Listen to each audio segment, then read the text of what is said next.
और उसका नाम क्या है? फेड अप विद है। तो एक बार ध्यान दीजिएगा, fade up with, fade up with, तीन अलग अलग शब्दों को जोड़ने से एक बन गया है, एक आइटम बन गया है, जिसका हिंदी क्या होता है? ऊब जाना। ध्यान दीजिएगा, फेड अप विद का हिंदी क्या होता है? ऊब जाना। अच्छा, ऊब जाना का मतलब क्या होता है? जनरली हम वर्ड का यूज करते हैं कि हम ऊब गए हैं। तो उबरा तो क्या होता है? किसी भी काम को बार बार जब करते हैं ना, तो उबाऊ टाइप का हो जाता है, बोरिंग जिसको कह सकते हैं, बोर हो गए हैं, ऊब गए हैं। अंग्रेजी में हम कहते थे फेड अप विद, जबकि बोर भी अंग्रेजी बड़ी है। अब फेड अप विद को हम देखेंगे किस फॉर्म में?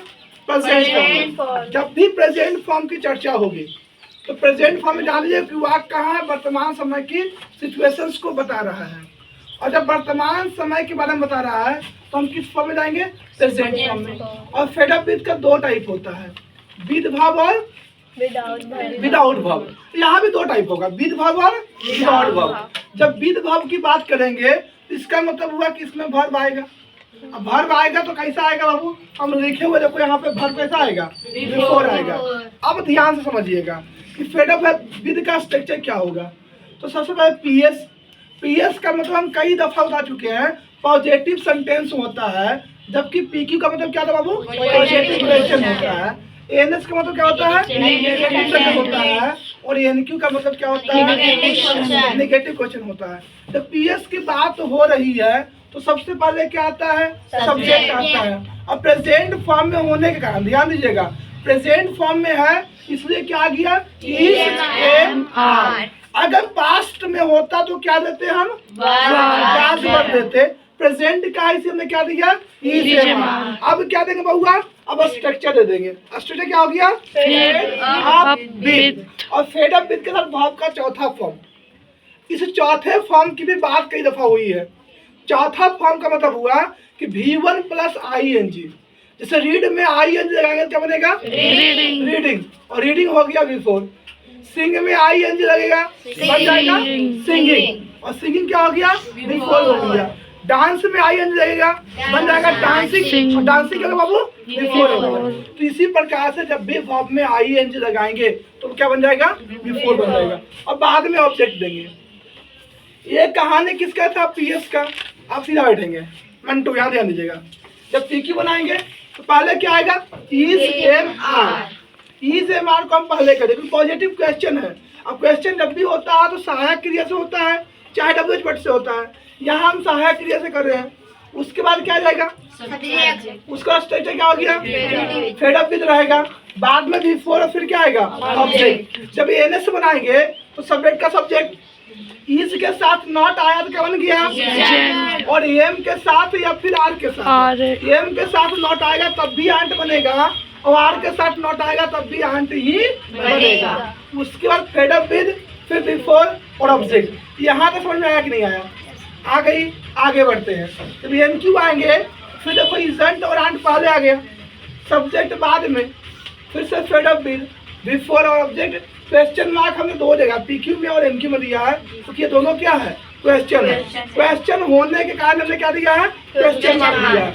यहाँ तक अब कोई समस्या हो तो पूछो, नहीं समस्या है? आगे बढ़ते हैं। अब आगे बढ़ेंगे तो कहाँ जाएंगे?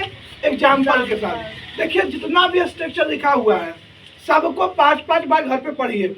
आप जितना ज़्यादा पढ़िएगा आपको उतना ज़्यादा फायदा होगा। Revision, practice makes man perfect. नहीं प्रैक्टिस कीजिएगा कोई फायदा नहीं है। स्ट्रक्चर लिखिए, स्ट्रक्चर को पढ़िए, रिपीट कीजिए। Subject plus is am are plus fed up with plus before plus subject, कम से कम 5 बार स्ट्रक्चर याद हो जाए।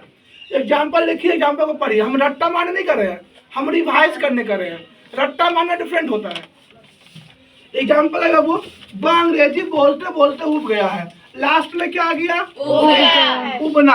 अब उब गया किससे बनेगा? फेड अप विद से। कितना फॉर्म हो गया? 4 फॉर्म बहु एक हुआ। प्रेजेंट फॉर्म टाइप कितना हुआ? 4। ये भी 4 टाइप से बनेगा, CS, PQ, NS और NQ। देखिए बाबू हम लिख दिए हैं। अब देखिए प्रेजेंट में है कि पास्ट में है? लास्ट में क्या आ गया? लास्ट में क्या आ गया? हाय आ गया। अब हाय है तो किस फॉर्म में आ गया? प्रेजेंट में पहले क्या देंगे? सब्जेक्ट। तो वाक्य में सब्जेक्ट क्या है? वाह का मीनिंग ही के साथ क्या आएगा? इज। अब क्या देंगे कि ही का काम हो गया, ही से मार में इज का काम हो गया। अब क्या देंगे, क्या दे देंगे, फेड अप विद। बिट्टू समझ में आ रहा है? अब चाहिए वर्ब का चौथा फॉर्म। क्या चाहिए, वर्ब का चौथा फॉर्म। अब इसमें वर्ब क्या है, बोलते बोलते। तो क्या रीडिंग रीडिंग 2 बार लिखे, कितने बार लिखेंगे? अगर यहाँ 2 बार भी हो तो आपको 2 बार रीडिंग रीडिंग नहीं करना है, सिर्फ 1 बार लिखना है रीडिंग। स्पीकिंग होगा ना, वेरी गुड। क्या लिखेंगे, हाँ स्पीकिंग। क्या चीज, क्या चीज, क्या चीज, इंग्लिश। ऐसा नहीं कि यहाँ पर 2 बार हम कहेंगे स्पीकिंग स्पीकिंग, एक बार स्पीकिंग से काम चल जाता है। बोलते बोलते कहीं स्पीकिंग ही आएगा, क्योंकि हम फेड अप विद के साथ ऐसा हिंदी में आता है। जब पीक्यू बनाएंगे क्या हो जाएगा, ई से पहले उस पर ही। देखिए जनरली गलतियां क्या होती है कि इसमें आई को स्मॉल कर देते हैं और ही को कैपिटल कर देते हैं। पहला कैपिटल होगा, बाद में सब क्या आएगा, सिर्फ प्रॉपर नाउन आ गया तो क्या आएगा, कैपिटल। ई से ही फेड अप विद। अब क्या हुआ, स्पीकिंग इंग्लिश। लास्ट में क्वेश्चन मार्क पड़ेगा, एनएस में आएंगे क्या रहेगा, ही, इज के साथ नॉट, इसके बाद fade up with speaking English. NQ में क्या आ जाएगा, isn't, he, fade up with speaking English. यहाँ तक कोई समस्या हुआ, किसी कोई दिक्कत? अब देखिए फिर से वही बात समझाएंगे कि हिंदी एक अंग्रेजी 4, ऐसा नहीं है। ये चारों का अंग्रेजी क्या होता है बाबू, अलग होता है। ये चारों का अंग्रेजी क्या होता है, अलग होता है। पहला देखिएगा, वह अंग्रेजी बोलते बोलते उठ गया है, बनेगा he is fed up with speaking English.